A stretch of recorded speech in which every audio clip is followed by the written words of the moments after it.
By the beginning of 2026, Iran was teetering on the edge. You had this perfect storm brewing, a collapsed economy, furious citizens in the streets, and incredible pressure from the outside world. And it had everyone asking the same question. Is this it? Are we watching the final days of the Islamic Republic? We're going to break down how the country got to this point and what could possibly happen next. 1.4 million. Let that sink in. By January 2026, that's how many Iranian rials you needed to get just one single US dollar. And look, that's not just a number on a screen. That is a full-blown financial catastrophe. We're talking life savings just, poof, gone. It turned something as simple as buying food into a daily gut-wrenching struggle for millions of people. And all that economic pain, all that desperation, it just boiled over and flooded into the streets. This headline from The Guardian really captures the mood, right? The feeling on the ground went from just being frustrated about prices to something much, much bigger. A real now or never fight for the entire soul of the nation. But this explosion of anger didn't just come out of nowhere. It didn't happen in a vacuum. To really get what was happening in January 2026, we've got to rewind the clock a little, because this fire was fueled by a whole year of one devastating setback after another for the Islamic Republic. What is so striking is just how fast these hits came, one after the other. In June 2025, you have the 12-day war with Israel. That didn't just show military weakness. It was a direct hit to the regime's pride and its nuclear program. Then just 3 months later, bam, the diplomatic hammer comes down. UN snapback sanctions get reimposed, totally isolating Iran's economy. And then, to top it all off, their ally Nicolas Maduro falls in Venezuela, which cuts off a major lifeline they were using to get around those sanctions.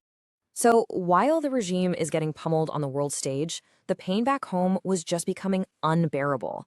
It was like a pressure cooker with the lid screwed on tight. Inflation was already sky high, near 50%, but the real gut punch? Food prices. They shot up 72% in just 1 year. And we're not talking about some abstract economic theory here. We're talking about the cost of bread, of rice, the basics, just crushing family budgets. And so, as the new year dawned, all that economic pain finally erupted. What we saw was the largest wave of protests across the entire country since that woman life freedom movement back in 2022. But this time, something felt different. You might remember the 2022 protests, right? They were sparked by the tragic death of Mahsa Amini and were really all about civil rights, led by these incredibly brave women and girls chanting "Woman, Life, Freedom."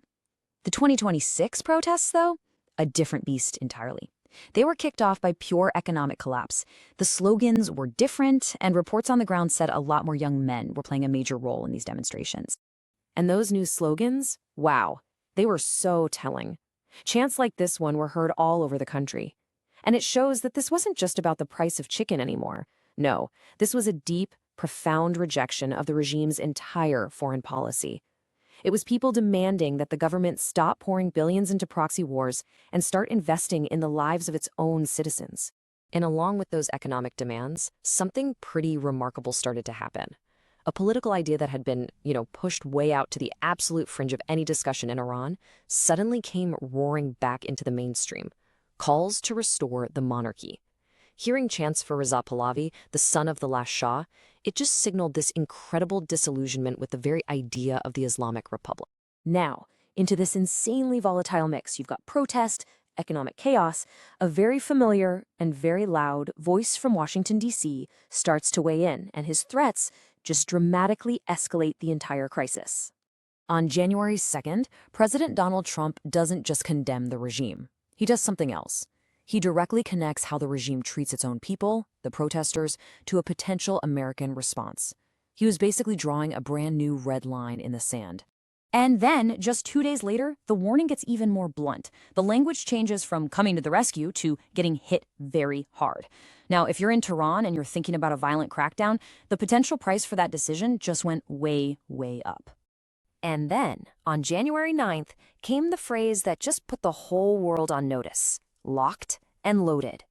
This wasn't a warning anymore. This was a direct military ultimatum, broadcast for everyone to see. The standoff was at its absolute peak. So how did the regime respond? With complete defiance. Even before Trump's final threat, the supreme leader, Khamenei, made it crystal clear Iran was not backing down. He called the protesters rioters and promised to crush the movement, basically setting the stage for a really, really dangerous confrontation. So this collision of huge internal protests and the clear threat of foreign intervention, it left the regime with almost no room to maneuver. Analysts pretty quickly started laying out three possible and really different futures for Iran. Okay, so let's walk through these paths, which come from an analysis by the Hudson Institute. First, you have outright collapse.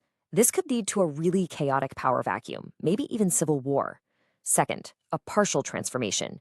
Maybe Khamenei dies, and a military strongman from the IRGC takes over. He might adjust policies just enough to survive. And third, the muddling through scenario. They crush the protest violently, they survive, but they come out of it weaker, more isolated, and even more paranoid. But you know what's missing from that list? A scenario where the Islamic Republic just sails through 2026 with all its power totally intact. That's not seen as an option. For now, though, the thing holding the regime together, the real linchpin, is its coercive power, the Islamic Revolutionary Guard Corps. Unlike the protesters, they're armed, they're organized, and so far they haven't shown any signs of cracking. They are the final, violent walls standing between the people and a revolution, which makes a fast collapse really, really difficult. And that really leaves us with some critical questions, doesn't it? Because this crisis, it's not just some geopolitical chess game. It's a story about power, it's about survival, and it's about the very real and often tragic human cost of change. What happens if the regime actually survives this? What if it falls? And no matter what, who is going to pay the price? Whichever path Iran goes down, you can be sure the consequences will be felt far, far beyond its borders.